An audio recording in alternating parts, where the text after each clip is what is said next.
I use the trains all the time, and you've probably seen me looking grumpy early in the morning if you commute up to London. And I have to say, those people that wear suits that go up to London, they're really grumpy. I smile and say hello to them, and they just ignore me, but there you go. It's great to see a local station being opened up again. I use the Romsey train station all the time, so it's great to have another link. It just makes it so much easier that you don't have to drive to the train station, then get on the train, you can walk to it. And it's nice to be able to plant a tree and not a water feature. A bit chilly today for a water feature. And that's really about it. You put good use to Chandlers Ford train station. Lovely to see you all. Bye-bye.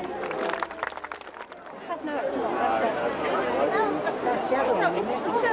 It's not a goods train. Yeah. This is the one that I've never seen really.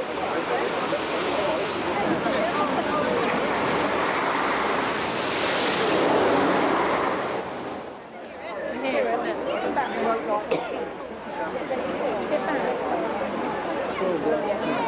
Get back, because it's got old-fashioned doors, isn't it? So it's different.